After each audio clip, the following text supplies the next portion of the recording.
hi everyone, and thank you for showing up for your learning. Today we're going to be looking at the different greatest common factor questions that are in Delta Math.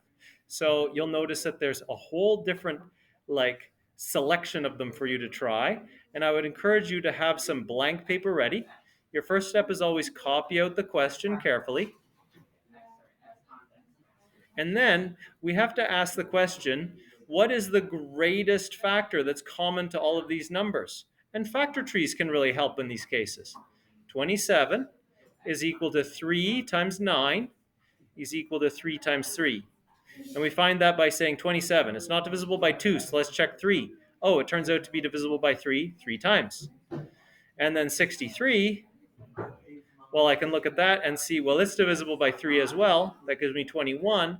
It's divisible by 3, and that gives me 7. So 3 times 3, this is common to both. So this would be equal to 9 is the greatest common factor, multiplied by 3 plus 7x. And if we expanded that to check our answer with the distributive property, we would do 9 times 3 would give us 27. And 9 times 7x would give us plus 63x. So we know that that is true. So let's put that in. 9 multiplied by 3 plus 7x and the bracket. And don't forget this important step to say, hey, yay, we got it. Let's try another one. 9x minus 21. I can see that they're both divisible by 3, and that's it. So 3 multiplied by 3x minus 7 will be what we're looking for. I divide both of these terms by what I recognize as the greatest factor of both, and then put the result of that division in the brackets. Yay! Let's do another. Okay, so this one is interesting in that 7 and 4 don't share any factors, but x to the 3 and x share a factor x. So I can divide this expression by x and get 7 multiplied by x squared now plus 4. If I expand that, I will get this one back. So I can submit that. Yay! Let's take a look. It says greatest common factor x, so they just go straight to it. Smallest power between both terms is what they're looking for. So if this is a topic that's confusing you, look for the smallest power that both terms share, and that's your common factor. If I were demonstrating this one, I would like to write it out this way.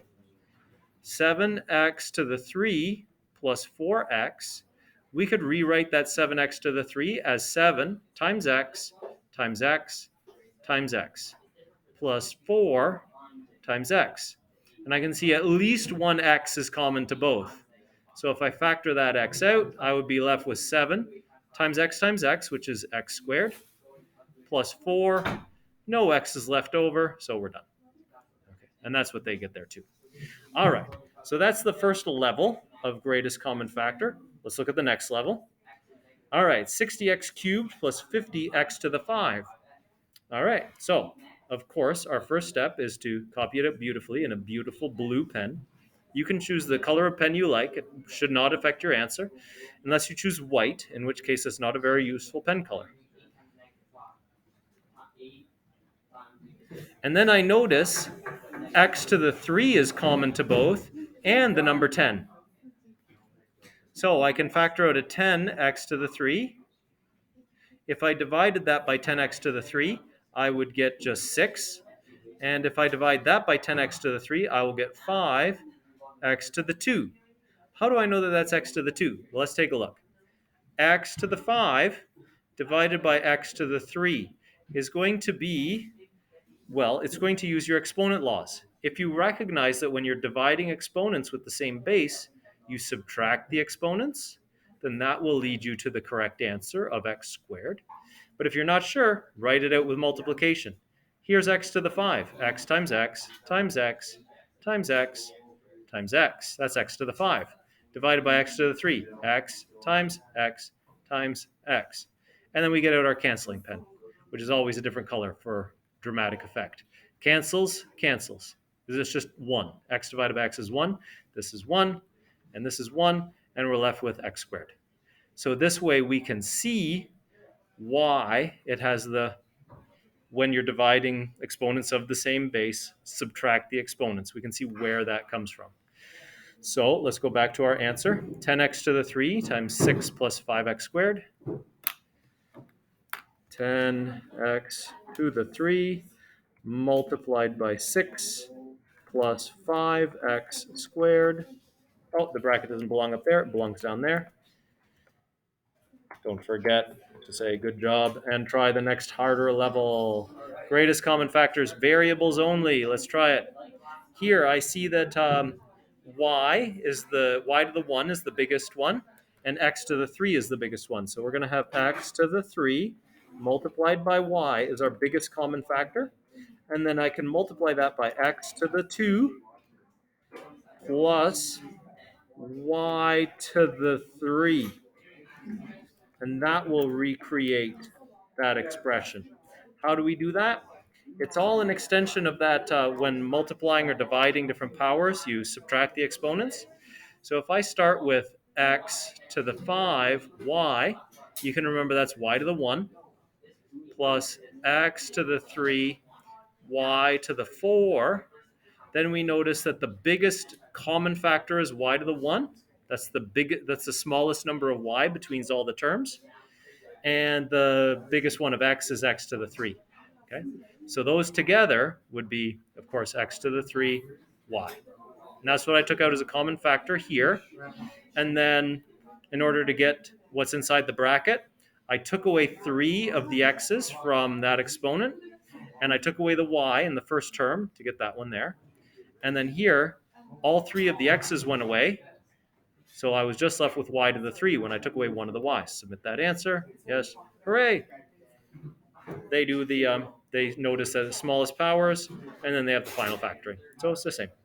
Now let's look at the final level, or else this video is going to get too long. Multivariable ones. Okay. So here, we want to factor this completely. I would definitely copy it out carefully onto a piece of paper. Start with that always. Minus 9, x to the 3, y to the 7, z to the 3. I cross my z's as well so they don't look like 2's. Minus 34.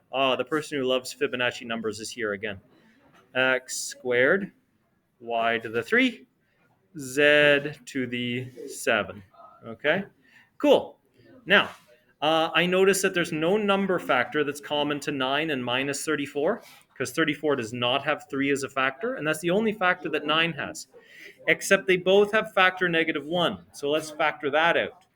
So we will have as our common factor negative, look for the smallest power. So x squared is the smallest power there, minus x squared, y to the 7, y to the 3. So y to the 3 is the smallest there. And then z to the 3 is the smallest there. So that's what gives us our smallest powers. And then I see I need to multiply that by 9 to recreate that. X to the 3, well, I have x to the 2 there, so I need more x's. Y to the 7, I have y to the 3 there, so I need 4 more y's. And then I'm going to be adding 34. Notice I flipped the signs of both these numbers by putting the negative sign out front. X squared, I already got x squared. Y to the 3, I already got y to the 3. But I only have z to the 3 here, and I need z to the 7. So I'm going to have z to the 4. And that's going to be my final answer. Put it in.